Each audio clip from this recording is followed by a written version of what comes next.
All right, we'll welcome in Coach Jen Coleman. Good afternoon, everybody. Anthony, get us started, please.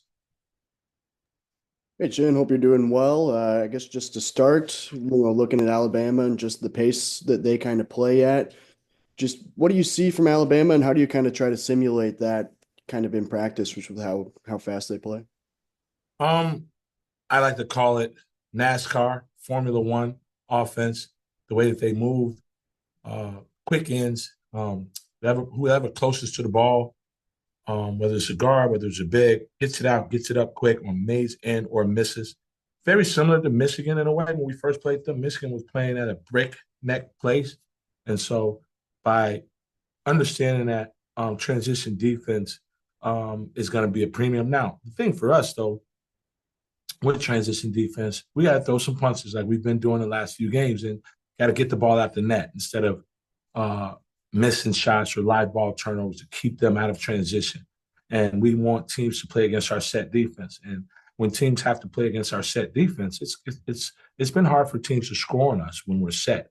And so that's been something that we've preached to our players is that, guys, don't you realize that it's hard for a lot of these teams to score on us if we complete the series with the two-hand rebound in a half court. So we want to make it a half court game defensively and obviously take our opportunities when we get them in transition because we're pretty good in transition as well.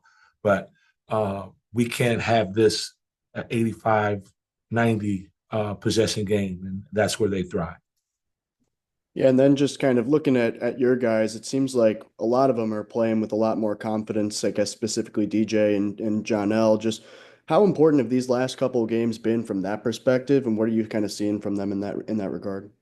Been very important, and I think last time we talked, I talked about how many different teams have we had to coach this year with guys in and out of the lineup, in and out on our depth chart, and so we've kind of settled in right now with what we have. The 8 guys that are playing, and Coach Cal has done an unbelievable job with changing our style of play. Right, our style of play is a little different now because this is a different team, and so Coach has done a great job of figuring out, okay, how we're going to play with this team, how we're going to play with these guys. If we have to go big lineup, what are we doing? How are we playing? So we have meetings ad nauseum about those things as a staff, and coaches just keep coming up, keep finding ways for us to figure out how we're going to play offensively with this being a different group. But we were able to have a week off with this group, and so we spent a lot of time scrimmaging and a lot of time on that in terms of how we want to play offensively. And these guys are really settling in their roles. And we talked about it again this morning, how much confidence our guys are playing with, and we don't want to shake that up. And we want to continue to have them play with supreme confidence. And then last one for me for now. I'll probably have some more later, but Jonas has played 10 minutes or fewer in the last 3 games. Is there anything lingering from his previous injury there? Is it just kind of, I guess, working his way back into this different style of play you guys are going with at this time, or just what are you seeing there? From us as a staff, I don't know if there's anything that has been relayed to us in terms of any lingering or harboring injuries with his foot. So I'm not sure if I can be the person to answer that. That would again have to be someone from our medical staff, the doctors, and Matt, who are doing an unbelievable job with all of the injuries that we've had and having guys available and using the time that they have to make sure that we have enough guys to play a game with. But I think that what's happening is maybe we're winning, and so the guys that are playing and giving us the best chance to win, we're kind of riding that group, and it's like, you got to be ready when your number is called. There's nothing that's absolute at this point. This next game, we're be the game for Jonas, and it may not be the game for TB or the game for Z. And our guys are all bought into understanding that it's about winning at this point. And we had an unbelievable 5 days, an unbelievable week, and we want to continue to go off that momentum. And whether that's Z at the 5 a little bit more than he's been playing, whether that's Jonas less or Jonas more or Z less, then we have to go with the guys that at that point in time that is helping us win the basketball game. Eric. what is the biggest difference that you've noted? Oh, wait a second. There we go. What is the biggest difference you've noticed between the way DJ runs the offense as opposed to the offense when Boogie was in there and how he handled the ball and he was looking for the open guys? I think not much different in terms of them being different individuals and different skill sets, right? When Boogie was running the offense, obviously Boogie was averaging almost 6 assists a game. So he was obviously getting individuals involved in running the offense. But again, we played a different style of basketball with Boogie than we are playing with this group. And again, Coach Cal has figured out how to play with different groups and different teams. You know, it's a different team without Boogie on the floor. It's a totally different team. The dynamics of what he does, not having that, we have to figure out other ways to get that from other places in order to be successful to win. And so we've figured out how to play with this group as DJ as the primary ball handler, which we've done before. Our team last year, where we were at, DJ was our primary ball handler. He was our leader. He ran our team. The two guys that are in the NBA right now, they could not do it the way that he did it. And so we utilized those two guys in a different way, which DJ had to sacrifice in order to run our basketball team to allow for those other two guys that are in the NBA, Reed and Rob, to do what it is that they do. And so now that DJ is again running our team, we feel very comfortable with him doing that because we know that he's done it before at a high level. And I think he was mentioned earlier, talking just a little bit about Z, because he seems to be playing with just so much confidence right now, especially around the rim, where earlier in the season, he seemed way more comfortable on the perimeter offensively, but now you guys got him on the blocking in the paint a little bit more. His shot blocking has been way more active. Rebounding was really good this last game against Texas. What have been the things that have kind of either gotten through to him, or what is kind of the biggest thing you've noticed, the big change in his game? Well, Z attitude about everything has changed. And so your mind writes your game right. He's coming in with the attitude that he obviously already has an unbelievable amount of talent, right? Z can shoot threes. He can defend. He can block shots. He can score in the post. He's got over the left shoulder, over the right shoulder. He's got an unbelievable assortment of tools, but it's about him having the right care factor. And Z has shown that he cares. He's shown that he's willing to work. He's shown that he wants to win. And so if that is the case, then you're going to get what you're getting out of Z. Whenever your mind is in the right place, your spirit is in the right place, and when you work at it and have the ability and the skills that he has, it all comes together. And it's all coming together for Z right now. We always had the utmost respect for Z and what it is that he brings to the table. He just didn't bring it to the table every night, right?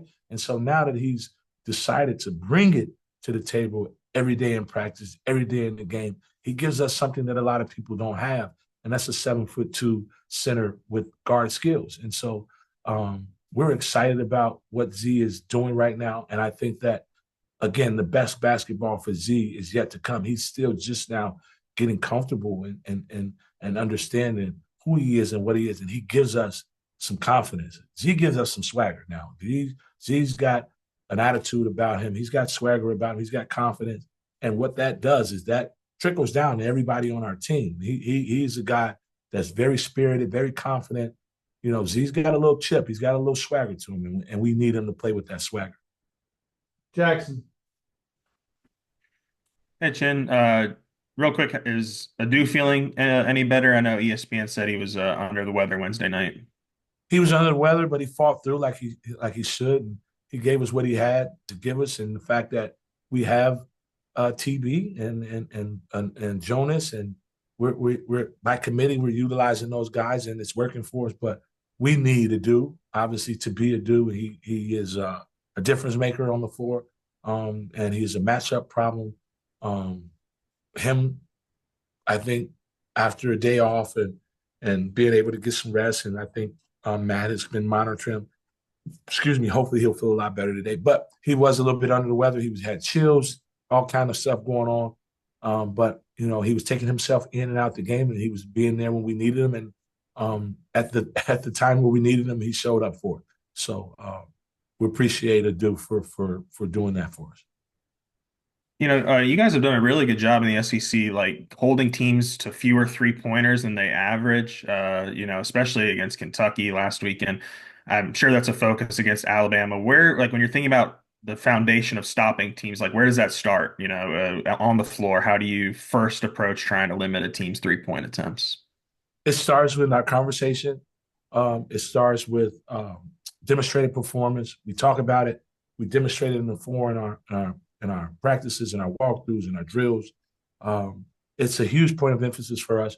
We were number one in our league in 2-point field goal defense. And so what we needed to do is to alleviate a lot of the threes that teams were getting because they weren't able to necessarily scoring it at the rim at a high clip. And so we needed to kind of move up the standings in our 3-point field goal defense. And a lot of these teams shoot a bunch of threes. And so what we want to do is limit those FDAs from 3. And we also want to cut the number of makes downs, right? So if we limit the number you get to shoot, then that means we can cut the number that you have the ability to make. The more you shoot with some of these teams, the more they obviously able to make. It's not science. It's not rocket science. It's just we want to eliminate the attempts, which means that we'll cut down the makes. And so we worked a lot on our closeouts. We worked a lot on our schemes of how we can take away threes. And again, that would be a big point of emphasis for this game. These guys shoot 30 a game and they make about 10. But if you let them, they'll shoot 50. So we don't want them to get their 30, what they average, but we obviously don't want them to make the 10 that they're making. So that's a point of emphasis for us. But they also do an unbelievable job now of not just settling, right? They're getting to the rim more than they normally have done in history with Alabama and their coach. But they're also rebounding at a high clip. So they're +6 in our league in rebounding. So we got a lot of stuff that we're talking about doing in order for us to be successful in this game. And we need to play well at home. And so it's time. It's time. Last one for me. I mean, there's times where Carter and Billy kind of rotate who's guarding the primary ball handler and the best option on the other floor. I mean, when you guys recruited them as high school guys, did you envision like right away from the time they get on campus, they could be these type of defensive players? We envisioned Billy. I think there was Billy we felt like was a little bit ahead defensively. But we also knew that with the attributes that Carter has been blessed with, that he can be a stopper defensively. And his mentality and his attitude is that of such. Like he thinks, right?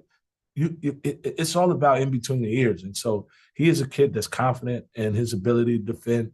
And he and I talk a lot. We talk through text. We talk about some of the stuff that he needs to do defensively. And I'm on him a little bit because I know how good he can be at it. So when we're going through stuff and we're going over stuff, I'm paying close attention to Carter because he can be absolute menace defensively with his ability, the way he moves his feet, his length, his size, his strength.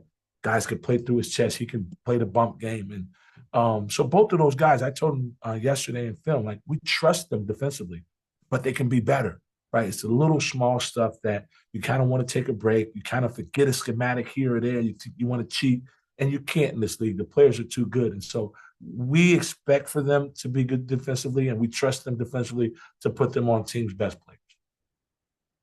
Hutch. Yeah, Coach, you just touched on this a little bit ago, but I'm curious. You faced Nate Oates for the last several years. How has his offense evolved? Like, how is it different this year than maybe it was in the past?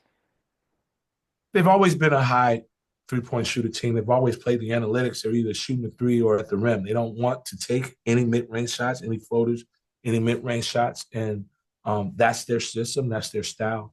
They're living in by the analytics of sort.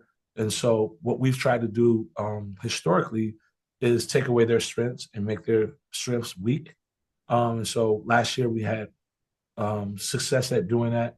And our kids followed the game plan to a T. They followed it to a T, and we knew what we were going to give up. We knew what we were going to take away, and we were committed to it. And so our job this year is the same, right? And obviously get our kids to stick to the game plan and do it at a high level. They're going to take shots. We're not going to shut them out. We won't pitch a shutout. It won't be a game like that. They're going to take shots. They're going to make shots, but we got to make them tough, right? And that's who we are. That's what we do. We're physical. We're a tough defensive team. We take you out of stuff. We make you do stuff that you're not comfortable with doing, and we're going to try to do the same thing to Alabama. I wanted to ask you specifically about Mark Sears. I know he had a rough game a couple of games ago, but he seems to bounce back pretty nicely. Just what kind of challenges does he present? I mean, he's the leading scorer on their team. He's also averaging 6 assists a game, so he's able to get his. He's able to celebrate and elevate the other guys, and so he's tough. He's one of the best, if not the best guard in the league. And so he's older, right? He understands winning, right? He's been to a Final Four last year. He's a really good player, and we have respect for him. We're not fearing him at all. Obviously, we played against him in this league a bunch, and so we know what his strengths are, and we're going to try to make sure that we do a good job of not letting him be comfortable. He's got to be uncomfortable like we make everybody else uncomfortable. So that's what we do. That's who we are, and I think they know that, right? It's going to be a discomfortable game for him. He's not going to be comfortable in our building, and we're going to make him do some things that he doesn't want to do, and it's going to be physical. It's going to be grit. He's going to have to play through that. Anthony. That was the question I was going to ask, so I'm all good. All right. Anything else? All right. Appreciate the time, Coach. Thanks, guys.